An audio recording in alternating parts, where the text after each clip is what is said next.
Welcome to Fashionable Trash Talk. I'm your host, Ashley Aaliyah. Here I analyze and discuss the fashion of celebrities and anyone influential. On today's episode, I will be discussing the fashion evolution of Trina. I love Trina so much, y'all.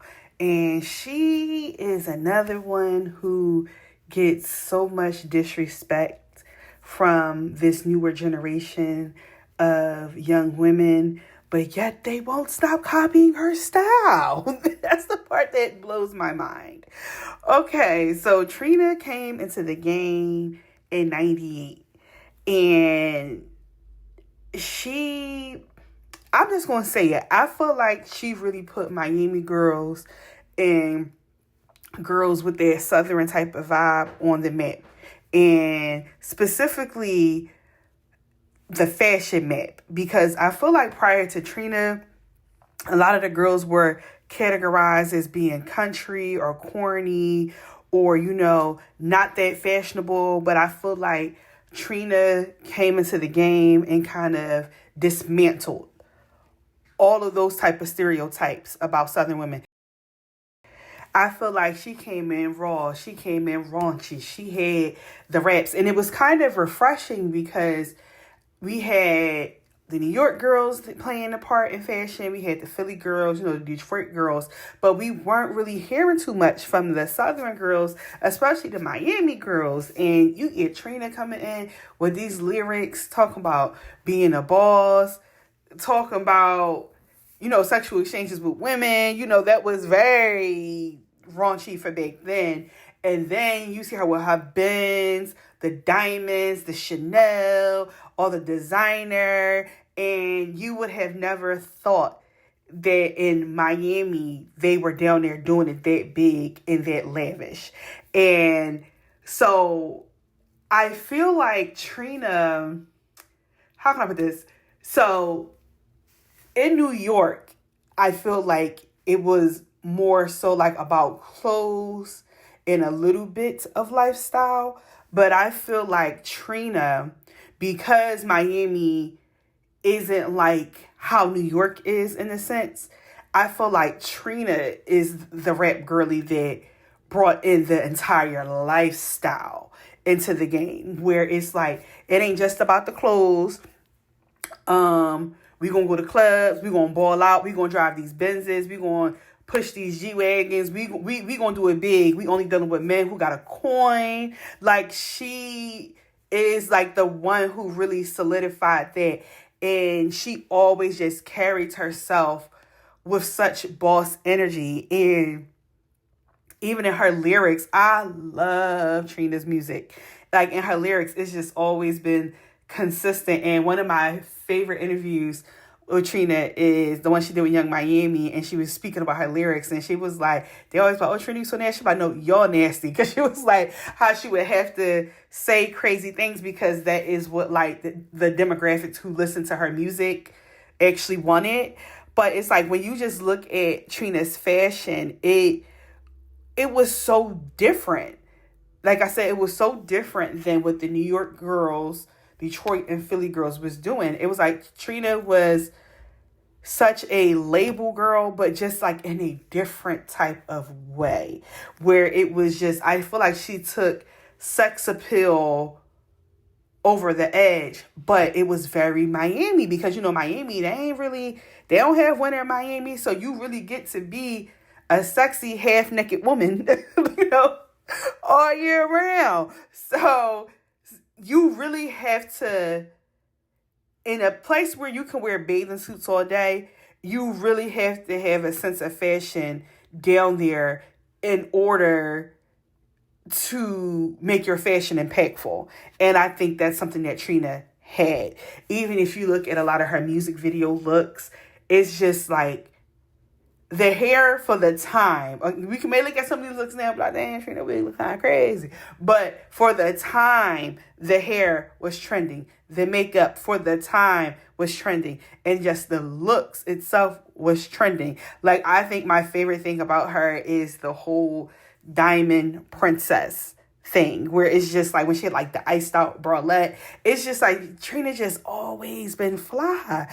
And that's why I don't understand so much of the pushback that she has, because to me, Trina has always been the epitome of a diva, and she has always been consistent. And it's like, I feel like, how can I put this? When it comes to white artists, they are allowed to get old. They are allowed to still keep their legacies, even if they are no longer either in the industry, or if, let's say, they want one of the Big Brother shows or Dance with the Stars or whatever, their legacies still aren't being discredited. But I feel like when it comes to Black artists, specifically Black women, specifically Black rap women, it's like the minute that you are no longer producing music or giving them things, all of a sudden they have nothing but bad things to say about you. And it's like, okay, Love and Hip Hop, yeah, she may be doing too much sometimes on the show, but isn't that the whole premise of those shows, to keep people entertained? And I think it's been multiple reality people who've come out and said that it ain't always what it looks like, outside of those shows. And also when people be trying to talk about her style, like, women are allowed to get old. I feel like when you have held in the game as long as you have, when you hit your 40s or whatever, close to 50s, I'm not really sure how old Trina is. I'm pretty sure it's probably like later 40s, probably closer to 50. She's allowed to have her auntie swag now. She done gave it. Listen, all these young girls, the city girls, the Lottos, the Flo Millies, all these young girls walking around with her, the Des Dior, all these young girls walking around with Trina swag.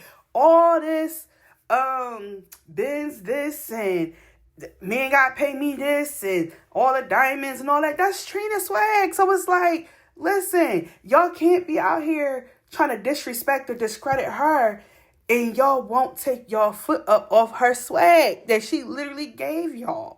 It just doesn't make sense. And it's just like the level of disrespect that Trina be getting.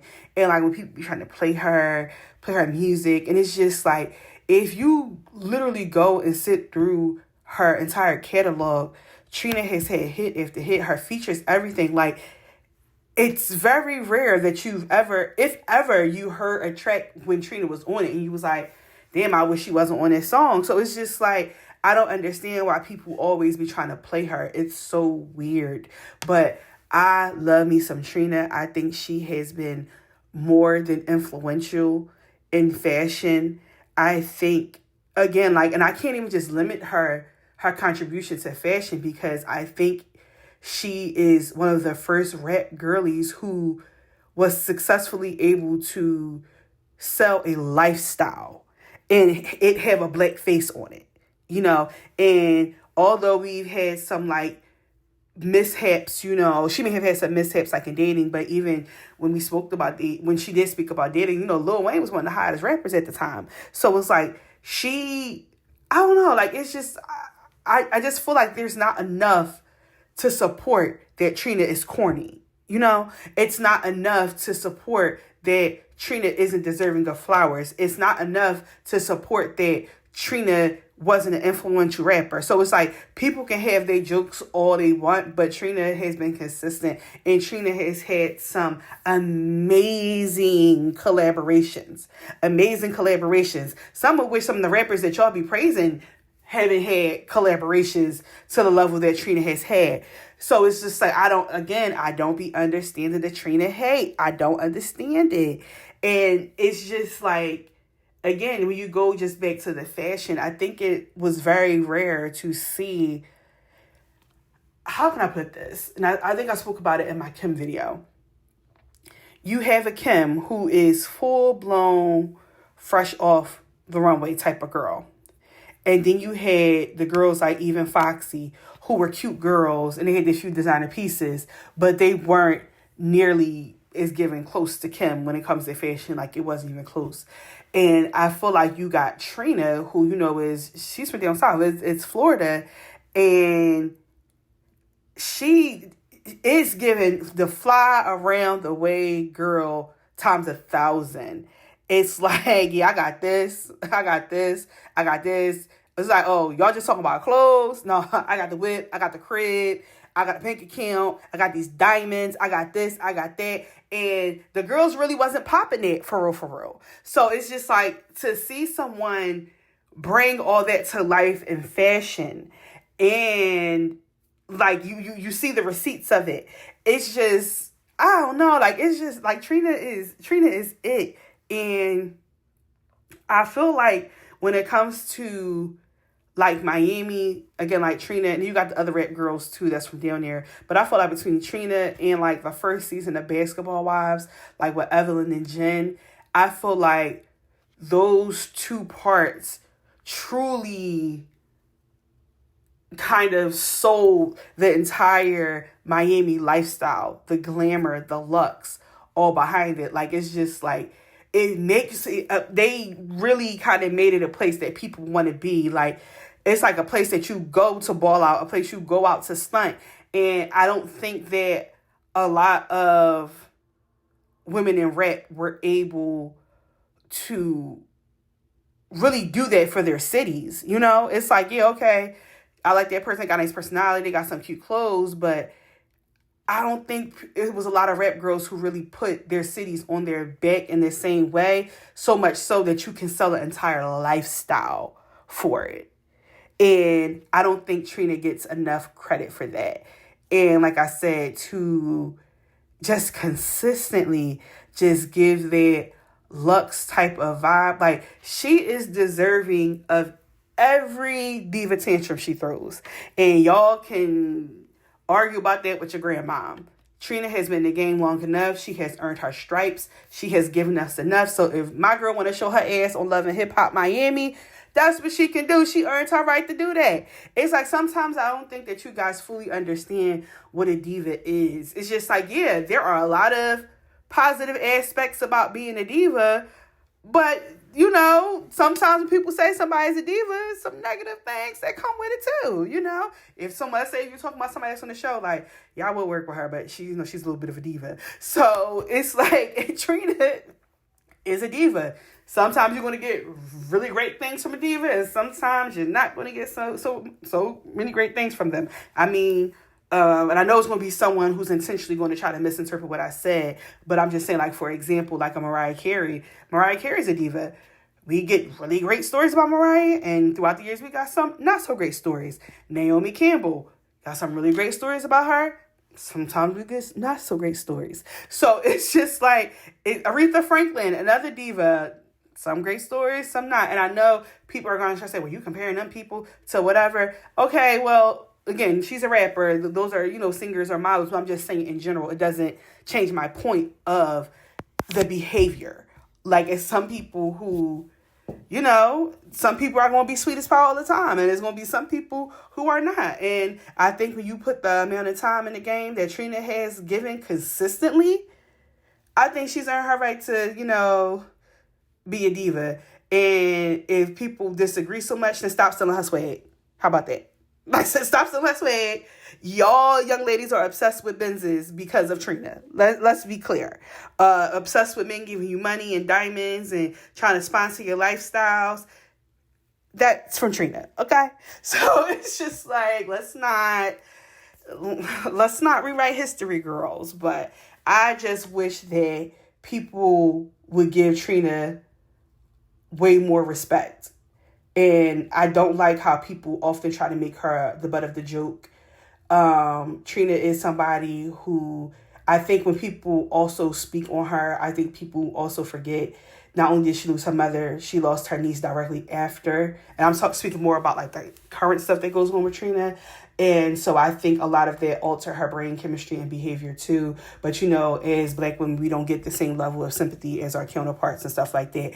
For example, like Kanye West's mom died forever ago, and it's now 2025, and people are still using it as an excuse of his behavior. But Trina mom, who passed away a lot more recent, and had her niece who lived with her also gunned down not too long after that. She doesn't get that same level of grace, though, when it comes to things, you know. But, you know, that's just how it goes. But either way, I just wish people would give Trina a lot more respect, a lot more of her credit, and a lot more space to be flawed in some cases. Just because she has been through a lot. You know, we saw her interviews of her speaking about miscarrying and stuff like that, getting cheated on. We all know that Khloe Kardashian slept with her man. You know, it's multiple of her men. So it's just like she's been through a lot. And so to still be disrespected to the extent that she's disrespected, I just needed to stop. And again, give my girl her flowers because she's iconic. She has always been the moment. She has always been the lifestyle. She has always been that fashion girl. And if you don't want to give her her flowers, again, stop stealing her swag. That concludes this week's episode of Fashionable Trash. You can shop my style boards on LTK or my Shop My account, if you will. You can follow me on social media at Ashley2_Aaliyah. You can book styling service with me at www.ashleyaaliyah.com. You can check my website out there. You can shop my boutique at www.richbitchcollection.com to get any jewelry. And I am trying to get to 1,000 subscribers and 4,000 watch hours. Please subscribe and binge my videos to help me get there. Okay, guys, I will see you next episode.